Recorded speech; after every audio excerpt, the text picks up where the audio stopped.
Okay, folks, I am about to tweet the beginning of this session, which makes it official. That's a sarcastic comment, sorry. It is my great pleasure to be talking to at Martin Wolf, the world's most distinguished economic journalist, and a hell of a lot more than that. I am honored and personally pleased to get this opportunity. We only have a half hour, so I'm not going to list Martin's 92 books and 72 honorary degrees, but I will start right in because I know the Martin groupies are here to hear him talk. Let me ease into our depth, into our dive into your psyche by starting with substance. We heard President Obama last night say that the U.S. economy is healed. Have we really solved the fundamental things that started the crisis, not just in the U.S. but elsewhere? Are there issues outstanding that still trouble you? I think the answer given in my most recent book, and I'm sure that's really why you're all here, The Shifts and the Shocks, is the answer to the question is no. And I'll state this in two ways, two aspects, very, very briefly.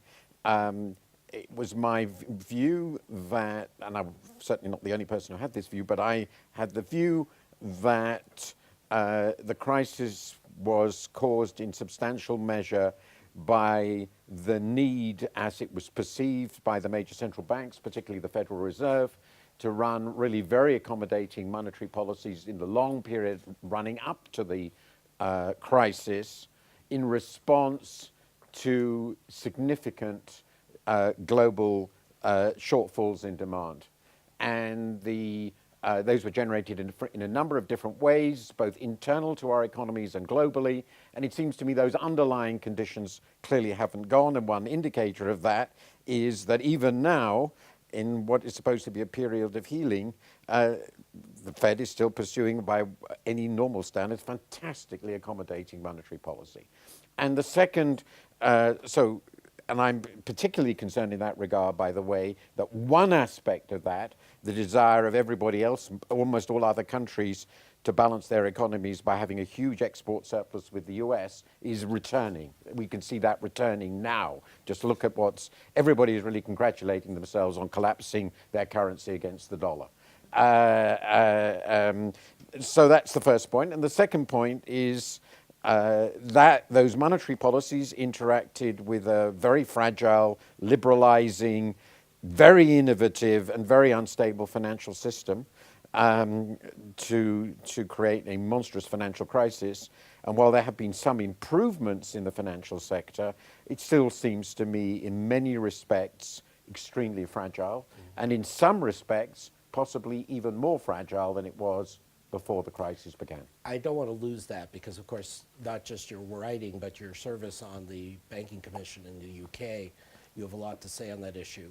But before we leave the global issue, our friends in the central banking community tend to say, unless we really screw up, monetary policy only affects the economy over the next couple of years. When you're talking about these very large shifts, these global imbalances, it has to do with savings rates, with demographics, with the savings glut that Ben Bernanke spoke about.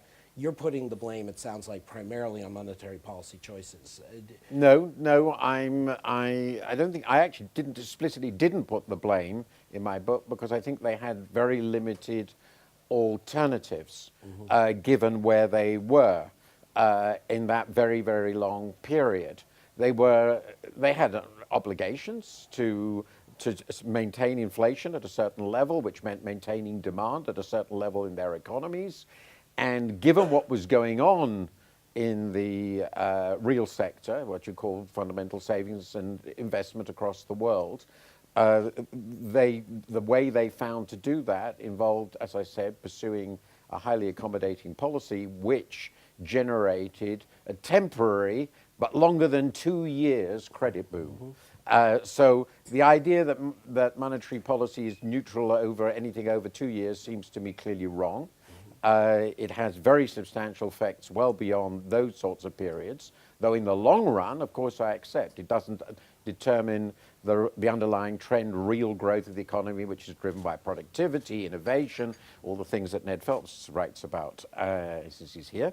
But I think one of the lessons we've learned is that real economy disequilibria, particularly in the balance at the global level between savings and investment, can be such that the monetary policy response, the need to sustain demand, works through the credit system in highly destabilizing ways. And this is, I think, in a core way, the lesson I've learned from my admittedly much too recent reading of work of Hyman Minsky on exactly these relationships. Well, as you know, you and I, and of course, obviously my opinion is far less influential, but you and I have disagreed in that I believe the fragility of the financial system, in a sense, was the key factor in amplifying and creating the crisis beyond these other factors. That may be me just making excuses for central bankers. But you did set it up that you are worried that the financial system, even after Dodd-Frank, even after the Financial Stability Board, even after poor Jamie Dimon has been tormented by his pursuers, is not as resilient as you might hope. Is that a fair statement? That is correct. And we are still using, of course, and this is a legitimate criticism, it's a problem. The financial sector is still the way through which the central banks, who are now continue to pursue highly expansionary policies in one way or the other, are trying to affect the level of demand in our economies. What is the worry about the financial sector from my perspective? Well, first of all, in essence, it's the same financial sector. It's very clear. Nothing fundamental has changed in it. In terms of banking institutions, on balance, in most of the economies I'm familiar with, it's become more concentrated than before because there's so many disappeared. So if we had a too big to fail problem before, we clearly have a bigger too big to fail problem now. We have reduced leverage somewhat, as properly measured, but, and I looked at this very recently, the leverage ratio, the proper leverage ratio, not on risk-weighted basis, I'll come to that in a moment, of the world's major banks, the globally significant international banks, is in the neighborhood of 20 and 25 to 1, between 20 and 25 to 1. So since this is an incredibly knowledgeable audience, you can all work out pretty easily how much their assets need to decline in value before they're gone. It ain't very much. And that cause I constantly remind people that the shock, the objective shock that caused such an enormous turmoil in 2007 and 8 was really quite a small one. Right. I mean, it was just losses related to property, particularly in the US, not a huge global event. We could imagine much bigger ones. So we have we continue. So we have this leverage problem. We continue to rely on risk weighting. I understand why we rely on risk weighting, but the experience we've had, to put it mildly, is that our ability to model risk appropriately ex ante is very, very limited. This is partly because, of course, the data is by definition incomplete, because we don't know what the future holds. But even worse, again, a Minsky point, the very perception that something is low risk tends to generate behavior that makes it riskier. Mm-hmm. This is stability destabilizes, a very, very powerful point. And the last point I would make is a huge part, I think, of the crisis was the fundamental non-transparency of the balance sheets of banks. And I'm not an enormous expert, of course I'm not, but I talk to a lot of people about this in the sense that when you consider the immense derivatives exposures of the banking sector, their global asset structures which continue, the idea that either regulators or indeed investors or outside funders can have a really good idea of the resilience of these institutions under unknown stresses, I think is very naive. So it seems to me that in essence this remains a very fragile system, and a fragile system can fall apart at any moment. That's what was the great shock to me of 2008, 2007-8. See, and again, if we were living in the pre-modern era, I would be holding up a hard copy of The Shifts and the Shocks, but it is available as an ebook, so just imagine The Shifts and the Shocks is here. You can buy it. I mean, The Shifts and the Shocks is very much a work of economic analysis and synthesis.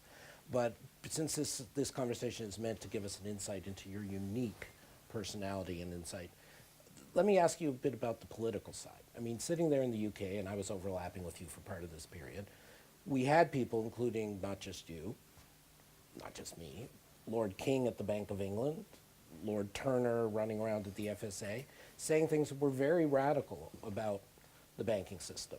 And we have a system in the UK where, as you said, it's gotten incredibly concentrated. There are 4 major banks, 1 major mutual lender, and that's it.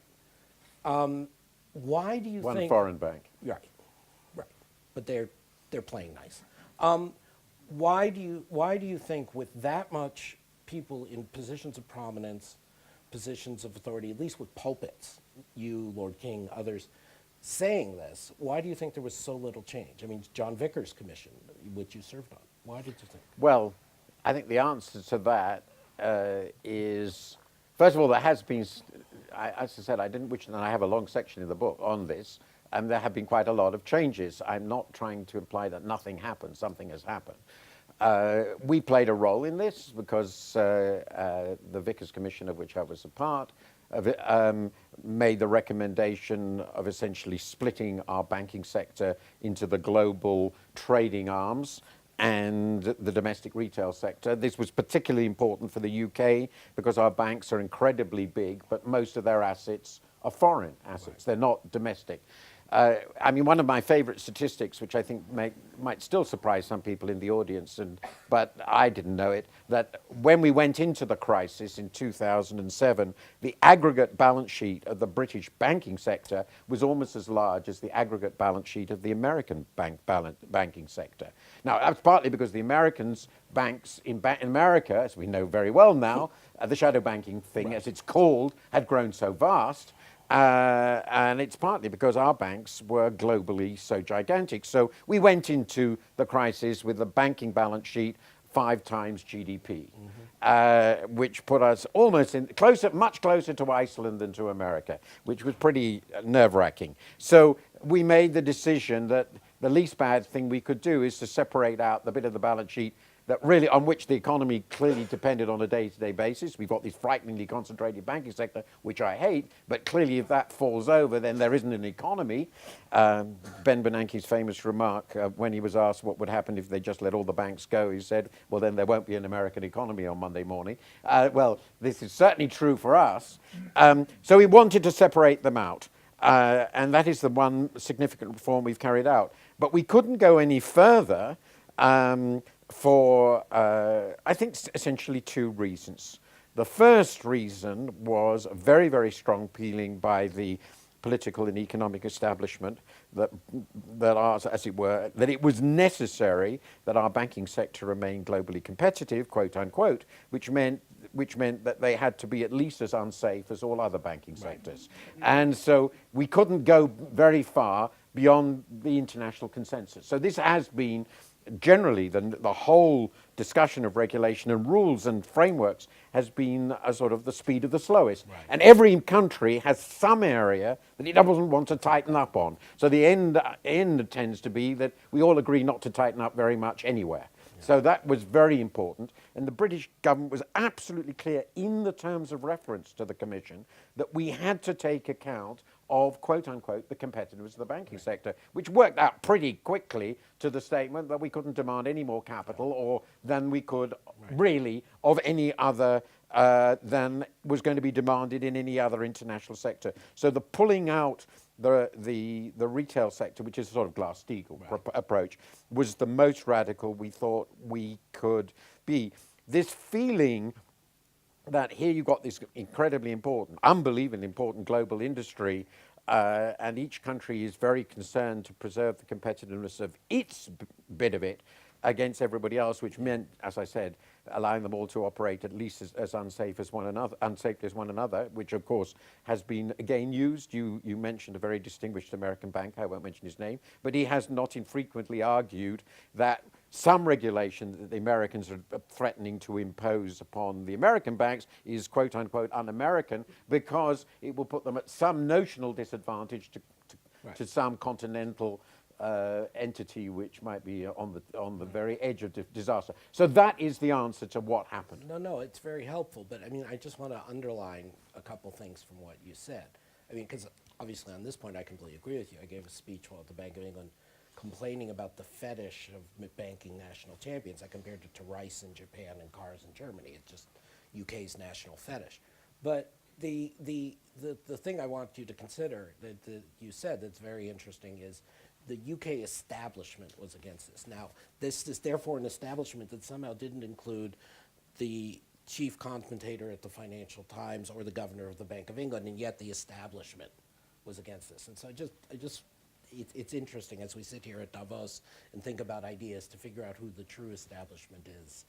But I think there's also a substantive point that I want to pursue with you. One of the big arguments right now is over this shadow banking issue. And there are some regulators, and I think they have a point, who say, actually, this is kind of what we wanted. We wanted to make the banking system smaller versus the rest of the economy. We wanted the explicitly insured sector to be less the risky part. And I'm going to oversimplify, but one could argue that part of the reason the US did better than the UK was because it may have been the same amount of credit boom, but it actually wasn't all in the banking system. It wasn't all in just a few banks. And so, you know, in your comment, you sort of seem to elide that and say credit, and this is also a Minsky point, the credit booms are credit booms are bad. But actually, maybe it matters a great deal, the structure of the financial system. I mean, how do you feel about that? Yeah, I think it does. And there we've got some very interesting trade-offs.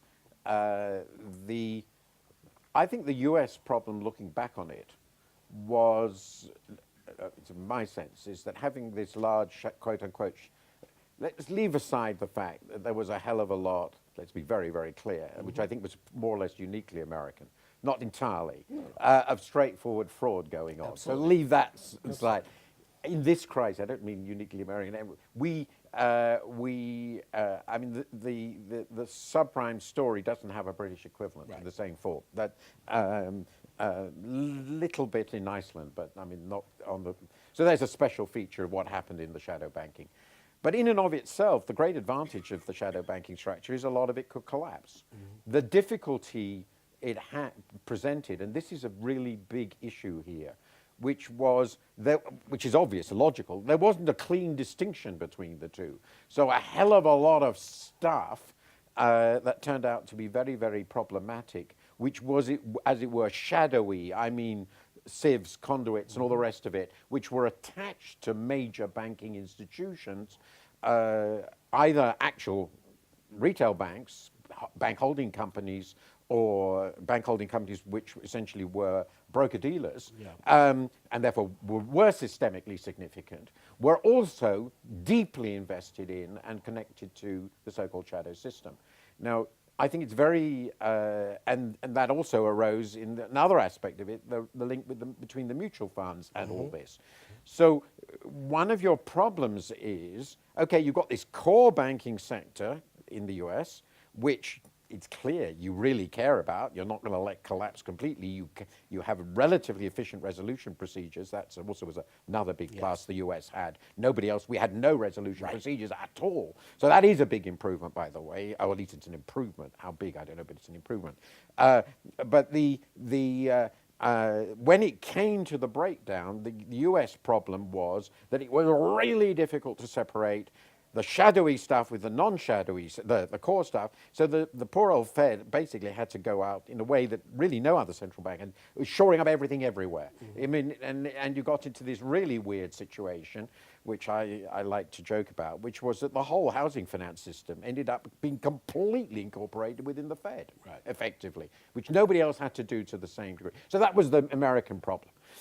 The British problem was quite different. We didn't have those relationships. We lost but it emerged in another way. So I'm not sure which is better. I'm really at the moment not sure which is better. The British problem was we got incredible amount of losses on foreign assets. The British banks lost vastly more on their lending in America to American housing than they lost on British housing, which again is very, very surprising to many people. But obviously the Bank of England didn't have a clue about what was going on there. So it's the whole foreign asset side of it that's very very non-transparent. But of course, the other problem was, since one of the institutions which was deeply involved in that was RBS as a result of its takeover of ABN AMRO, and it's a huge core bank, and we couldn't just lose it. They ended up having to take over the whole thing. So my feeling at the moment is that shadow banking sectors, which are deeply intertwined with core banking sectors, are very fragile. And very big banking sectors, which operate globally, which don't have any shadowing, are also very fragile. And I think it's very difficult to know ex ante which is going to be the more explosive. That's interesting. And it's great when you admit you're not sure yet. It's good for all of us to think about. Let me try to take this in a slightly different direction now. One of the best things in your book, The Shifts and the Shocks, again, I'm holding up the virtual cover for all of you, buy it now, in my opinion, as I've told you, is your section on how the economics profession just got it wrong. And you know, you have been a sparring partner and friend to most of the leading financial macroeconomic economists for the last several decades, or at least last couple decades. Why do you think they got it so wrong?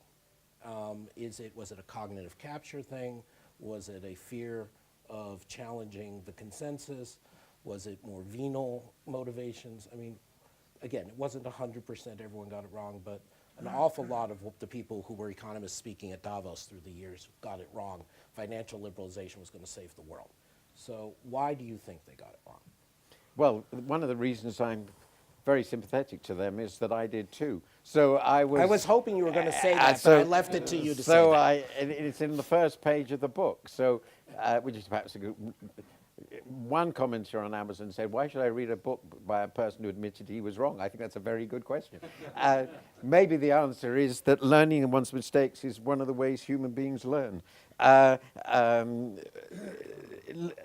was I wouldn't say it was universal, but a lot of people got this wrong, and I think I don't think venality was a big element in it. I think there were a mixture of intellectual and historical reasons. The intellectual reason was that as the profession of economics developed over the last 40 years after the collapse of simple-minded Keynesianism, the new syntheses were increasingly around ideas of general equilibrium and with a few imperfections or not, which basically said, provided you maintain, I'm just trying to simply, monetary stability in some sense, you don't do anything crazy. And some people would argue even that doesn't matter. Money is completely irrelevant. But assume that you think you need some sort of monetary stability, the economy is going to just sort of look after itself and it'll be fine. There's nothing to worry about. It can't, those were inherent in the models, the way the models structured. And clearly Friedman started that, but I think Lucas and his successors were very, very influential for very powerful intellectual reasons. They were very brilliant people. And the second thing is, it really seemed to work, right? We had a wonderful period. We, as I have a quotation in my book from a man whom I greatly admire, Ben Bernanke, a very famous speech in which he talks about the glories of the Great Moderation, and claims the successes of the Great Moderation as successes for, as it were, him in his capacity, or them in their capacity as central bankers. You know, we had delivered something. And in that context, the assumption was, you know, macro stability was worked, the economy was basically flexible adjustment mechanism. It would move towards equilibrium. And in that context, the financial sector was just not going to do anything seriously wrong. It was just part of that system. And I think it worked so well and for so long that the potential risks were just not perceived until it happened. So let me push a little harder on the inner Martin. So many of these issues you've raised, and other ones like UK and Europe, you know, you have to churn out your 2 columns a week, and these issues, like you said, with global imbalances, don't go away. And occasionally it must be a little frustrating that the powers that be don't just roll over and say, okay, I read Martin on this for the 6th time. This time I get it. I'm going to change my mind.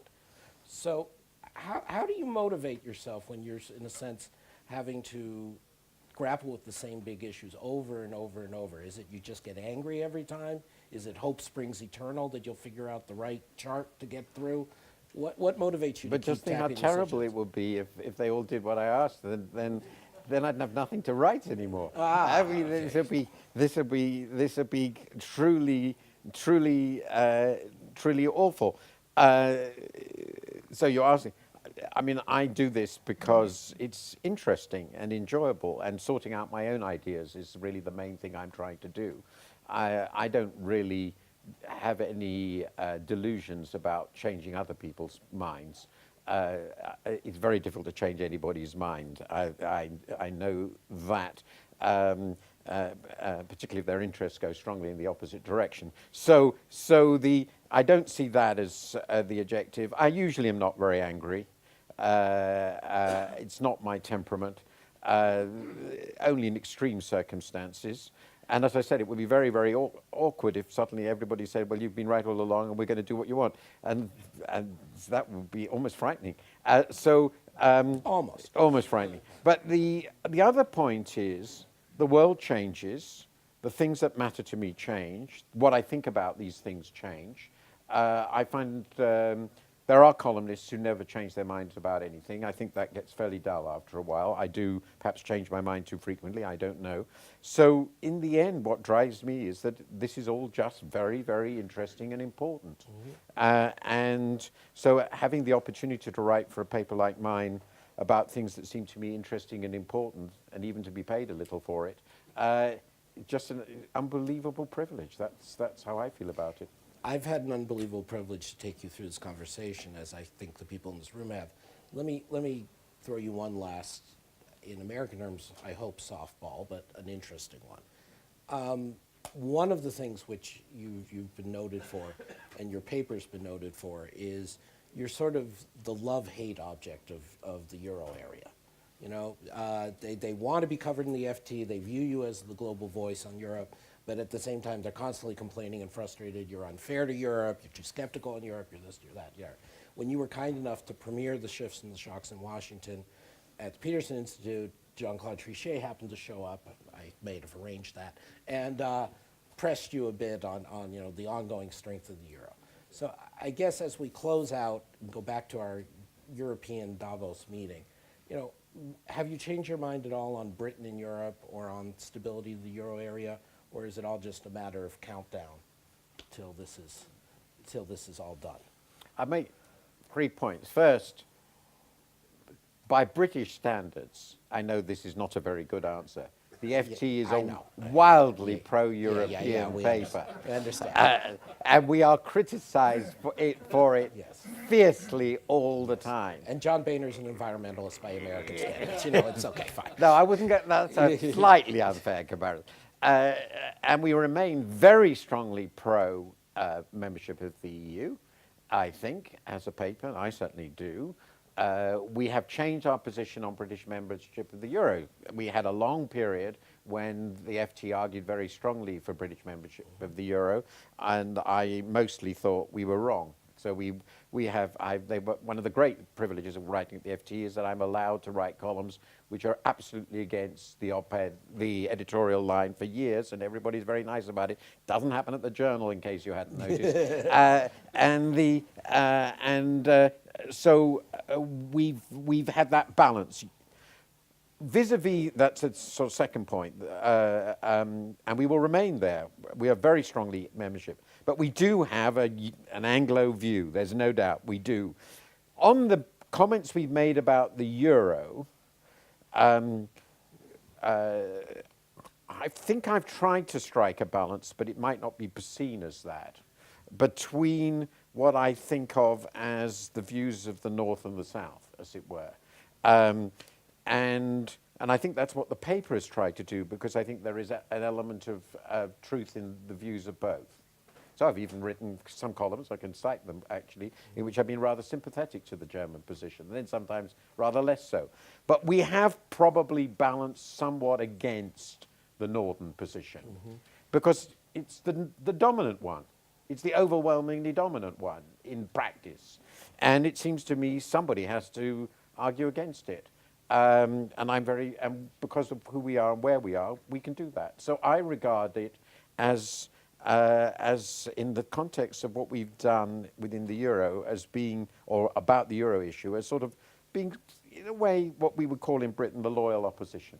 We want, and this is very true in a very important way, which is, though I'm not sure where this project will end up, I have no idea at all, but my view has always consistently been that it would be far better if it were made a success than not. We have not called for breakup, as many have outside the Eurozone, and we want to make it work. And we actually, the only reason I've written the columns I've written, including the one this morning, is that I fear that this is not a stable situation we're in now. And the stability is because, the concern I have is that it seems to me the strategies are now being pursued are ones that put inordinate stress on an unbelievably important but at the same time fragile structure. So I'm perfectly happy with the position we've adopted, even though I know people disagree violently and think we're pretty bad people, but that's part of being a journalist. You have to live with that. And we will live with it. We'll stop it there with Martin Wolf, author lately of The Shifts and the Shocks, chief economics commentator of the Financial Times, which he's holding up, if not of the world. So thank you, Martin. Thank you. Thank you. Thank you very much.